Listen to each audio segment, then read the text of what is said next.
So this vlog is to document the process of me selling my company and starting a new company, which is a hotshot trucking business. So, to get started, what is my current company and why do I want to sell it? My current company is an IT service company. So, long story short, companies that don't have an IT person in place will hire me and my company to go out and take care of their systems and do their support test stuff and all that kind of stuff. Long story short, I've been doing this for close to 30 years, and I'm kind of done. I want to try something different. I want to try doing the things that I always wanted to do as a kid, but I never got a chance to because I kind of fell into this whole IT support thing and it just kind of worked. So how much am I going to invest in the hotshot business? Well, that's going to depend on several factors. Number one, what decision am I going to make as far as what type of truck am I going to use?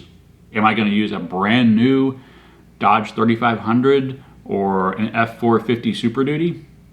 Or am I going to buy a used Class 6, the equivalent of a 650 Ford, like a Freightliner FL60 or the Freightliner Business Class M2, something along those lines. With those, you get air suspension, air brakes, air seats. You can pull trailers with air brakes on them. So you're not quite a full semi. So there's a whole lot of options out there that we'll discuss. Should I form my LLC out of state? I have the unfortunate situation of being based in Florida. And if you're in the hotshot world or you're thinking about getting into hotshot and you live in Florida, you know that you're going to get screwed when it comes to insurance for your first year, at least, probably a couple of years. Florida has the highest insurance rates that I've seen in the world of hotshot so far. I haven't officially got any quotes yet, simply because I don't know the equipment I'm going to use, and although I've done a lot of research, I'm not actually going to go out and waste anyone else's time getting me quotes if for some reason the sale of my business fails to fall through, fails to materialize. So I'm not going to waste anybody's time until I've got all my ducks in a row and I'm ready to spend money. Doing my research, I found that Mississippi is actually the cheapest place to get insurance for new trucking companies. I believe the site that I saw had Florida at well over 20 grand for your first year, but Mississippi was around like $4,500, which is really cheap if it's a apples to apples plan. So you could form your LLC in a different state. You would need someone that is either a family member that you could rely on, or there are professional companies that specifically do this for you to act as your agent in that state. And by that, I mean the state and the IRS are going to send things to the address of your LLC, which must be in the state it's registered in. And so this authorized agent essentially receives all that correspondence for you and will either forward it on to you. They can also, they'll be there in case, for instance, you get sued. Someone has to be there to be on the receiving end of that summons, and that's what these companies do. So the logistics of opening a company in a different state is not complicated. The only thing that would be complicated is if you show that you are a company that's, say, registered in Mississippi, but all of your correspondence with your brokers, with your clients, whoever, has your address in Florida, that may raise an eyebrow. Some people may think something's really weird with that. So what you could do is use a mail forwarding service. And what they do is they essentially give you, if you have your business registered in, we'll use the same example, Mississippi, you can get an address, a physical address in Mississippi. And anytime any mail goes to that address, they will repackage it and send it to wherever you're at. So besides forming your LLC in an out-of-state, location for better rates on insurance. What about buying an existing LLC? Why would that be valuable for a hotshot business? I've seen some comments just recently where several people were commenting on Hotshot YouTube channel that was shutting down and was wanting to sell, that their LLC, their hotshot business was worthless. As a business owner, let me tell you why that is wrong. So a couple of the comments were, it's useless because, the way I read the comments was, it was useless because you don't have any contracts. You don't have any customers. It's just a registration and that's it. Someone else made the comment that the DOT numbers are tied to the individual and not the company. And that is wrong. We'll discuss that in a moment. So why would it be of interest to me or another person in my position where I'm getting ready to start this? Why would it be beneficial to me to purchase an existing Hotshot LLC? Here's a list of the pros and also the cons as well. The LLC's time and existence. So for me starting out, I have that 3-month period where there's not going to be a broker in the world that's going to work with me. How much money would I be losing not having work on day one? Not being in Hotshot and knowing what the realistic first 90 days are like, I don't know. I'm prepared to have 0 loads for 90 days when I start. That's what I'm preparing for. I know it's not going to be the case, but you always have to prepare for the worst. From everything that I've read, it appears to be that about $3,500 a week gross is about what to expect within your first 90 days or so. So you're looking at $14,000 a month, 3 months, about nearly 50 grand, 45 grand. So let's say 45 grand, and let's say your first 30 days are really terrible, and that's, we'll cut down to 25 grand gross. So if you've had a very terrible first 30 days, and you go ahead, 90 days, and you go ahead and knock off 20 grand off the top of that just because, it's your first 90 days or whatnot, you're losing 20 grand right out the gate just because nobody wants to deal with you yet. So, in theory, this is all theory because you can't measure these numbers until after the fact, after the 90 days. In theory, this business, or this LLC, is potentially already worth $20,000. Because you wouldn't have that $20,000. And granted, it would kind of wash out. But if you paid $10,000 for that LLC, and that $10,000 gained you $20,000 in loads over those 90 days, because now the brokers are going to want to talk to you, you just made $10,000. You spent 10, you got 20, so you cleared $10,000 just for making a proper decision. Now, what else would make that company valuable? A perfect DOT inspection record. No fines, no warnings, no infractions. A new business owner wants to see a perfect bill of health, very much like brokers do and insurance companies do when it comes to your DOT report. What else would be an indicator of a company that's worth something? Customer contracts. Say you found a local manufacturer who's constantly shipping stuff all over, forming a relationship with them to haul stuff for them as well. I believe Ratman Roden, I believe he's the president of his own company, but he spends a lot of time running Hotshot.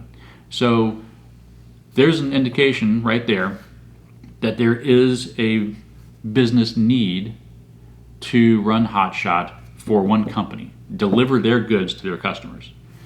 So finding contracts with local manufacturers to deliver their goods.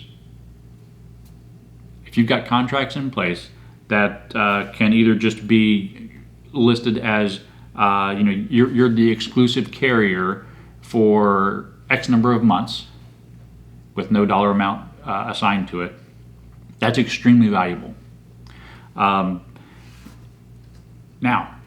if you've got a high volume shipper, a high volume manufacturer that needs a lot of shipping done, and you look at this contract and it says we guarantee X number of miles or X number of loads or some sort of guarantee that you can then do some quick math and create a dollar amount on, that value goes sky high, because now instead of just saying we're going to be your guaranteed leads for your loads for us, we're going to say we're going to guarantee you loads, and it's going to be guaranteed this amount. If not, if we don't meet this guarantee, we still cut you a check even if you don't carry anything for us. Contracts are enforceable that way. So, what makes buying an existing LLC valuable? How long they've been in existence, how clean their DOT inspections are, and their customer contacts. There's the big top three things as a business owner I like to see. There's a potential business purchaser, I should say. So let's go over the pros and cons of buying an existing Hotshot LLC business. First one, for pro.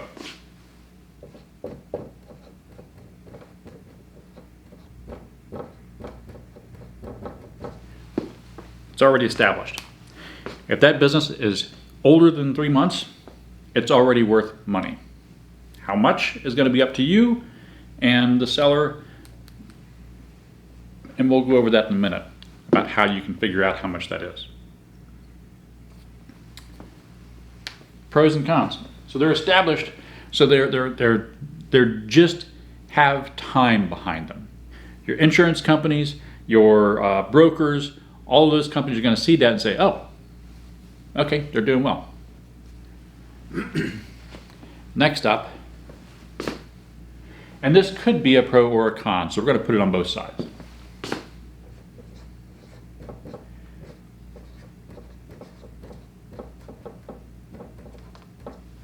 DOT inspections. Why is this a pro or a con?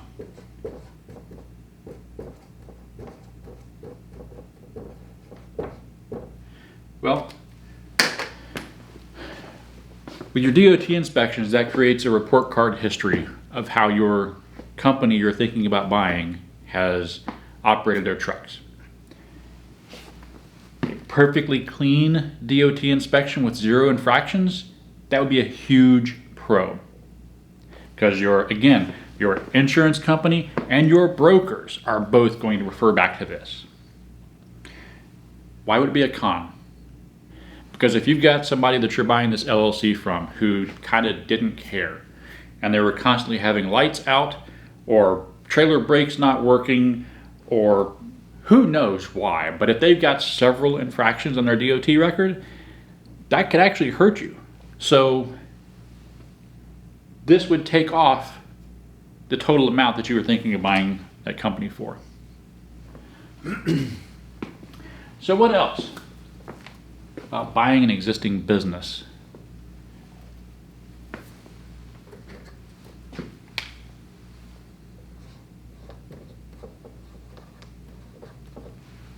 Customers. Now I know, working with brokers, it's very hard to gain a client that's using a broker. As a matter of fact, in a lot of contracts, it's a huge no-no that if you deliver for a broker and that end user reaches out to you directly, that broker severs ties. So it's a toss-up. Even the industry that I'm currently in, it's a whole moral dilemma as to whether or not you reach out to this end user client. We call our customers clients.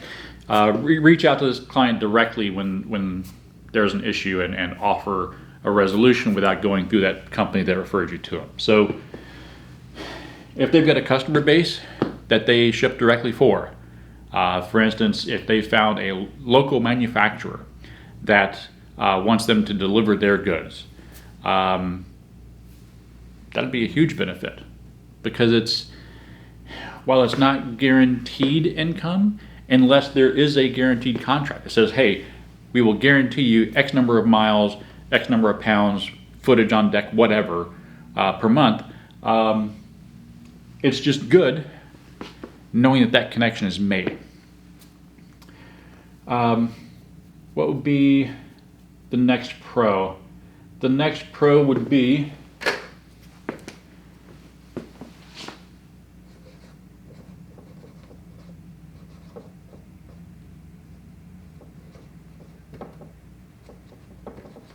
name recognition. If you're buying an LLC strictly for the fact that it's established, has good DOT inspections, has customers, but it has a terrible name, that can be fixed. But if you've got a company you've purchased that is established, but might have some DOT inspection issues, has a few customers, but has incredible name recognition, that's a huge selling point to buying an existing company.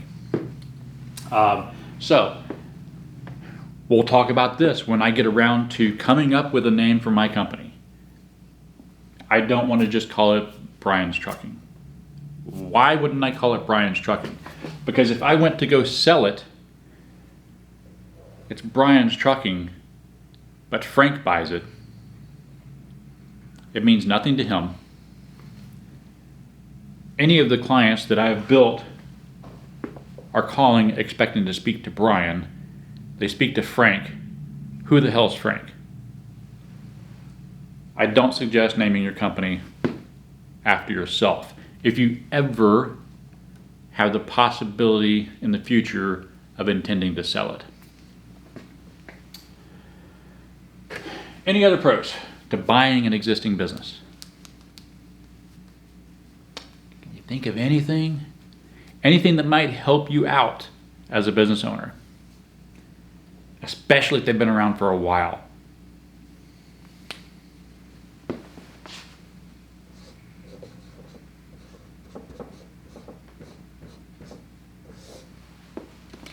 Business credit. There's a little bit of confusion that I've seen lately where people think that just because you have an LLC, you're still an individual. An LLC is a business entity. Businesses have credit. It is separate from your individual credit. LLCs can be transferred. So, if you're buying an LLC that's been in business for 5 years and they have an established credit history with either fuel vendors or auto loans, that's in the business's name and not the owner's name, that is a huge, huge selling point. Because it's not free money, it's just free access to money. So let's go over some of the cons of buying an existing business. And really,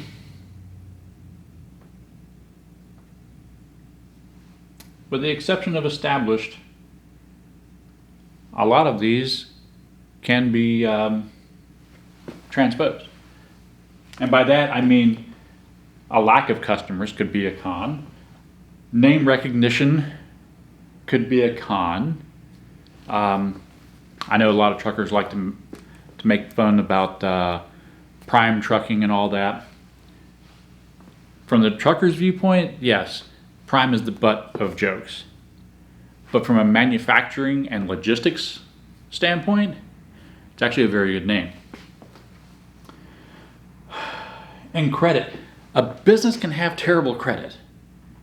And that's another thing to really consider. If you're thinking about buying an LLC that someone else has already started, you need to make absolutely sure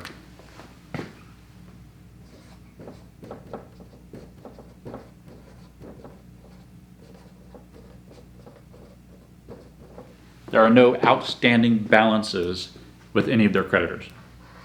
Because as soon as you sign the paperwork to buy this company, that now belongs to you. That doesn't stay with the previous owner of the company. So make absolute sure that there's no outstanding balances with banks, credit cards, no liens against the company. Do your due diligence. All right, next thing that could be a con. And I didn't put it in the pros because honestly, unless you're lucky, this isn't a pro. So the next con could be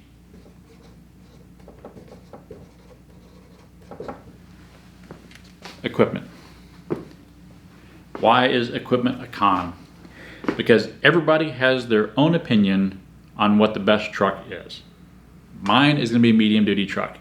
If I bought a business that had an F-250 and a 30-foot trailer, I'd feel limited. I wouldn't be able to do what I wanted to do. Also, if they're to the point where they're ready to sell, their equipment is probably worn out and ready to be put to pasture. So you're going to be buying old equipment that's got hundreds of thousands of miles on it, probably might need some serious repair. Maybe that's why they're wanting to sell.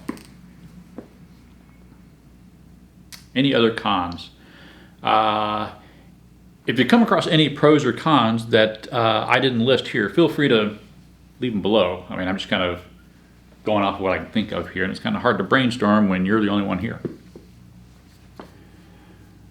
All right, pros established. So they've been around a while, so insurance and brokers will work with you better. Clean DOT inspections. Here, let's make this a check mark for clean and an X for bad, just to differentiate them, so I didn't do it in words. Clean DOT inspections. Again, great for insurance, great for brokers. A good customer list. Now, one thing I want to separate here. When I say customer list, I mean customers that actively ship and receive with you. I'm not talking about leads. And let's talk about leads for just a moment here so you can kind of get an idea. When I have a customer or a client, that is someone who has exchanged money for goods or services from me. That is a customer. If I have a mailing list of 2,000 names, email addresses, and phone numbers of people who might do business with me, that is a lead list. That is not a customer list. So make sure if you buy a company and they say, hey, we've got 2,500 customers, et cetera, et cetera, et cetera, make sure to get that distinction, because if they have 2,500 names from a lead list, that's worthless. It honestly is. I have a mailing list of about 2,500 that I purchased when I purchased another company. And through several sales campaigns and emails sent out to try to drum up interest, we have literally made like less than $100 over the course of a year, nurturing those leads, trying to get them in, just because they're terrible leads. Name recognition. If you were the prime trucking or the JB Hunt of Hotshot, and especially if you've got name recognition out there and people know who you are, that means one of two things. You're doing really well on YouTube and people are seeing your name out there that way. Or you have multiple trucks. Or you're just busting ass, which is what you should be doing anyway. And then last pro is, again, credit. I can't express how much of a benefit that is. Gives you all kinds of buying power right on day one. Back over to the cons, bad DOT inspections that can hurt a business that's trying to be sold. Outstanding balances with creditors or loans, that takes down that purchase amount really quick. And old and busted equipment. Because really, if I buy a company and I'm starting out, if I buy an existing company that's got a truck that's got 250 to 300,000 miles on it, why should I trust it? I don't know its history. I'm going to sell it and move on. So that covers buying an existing business.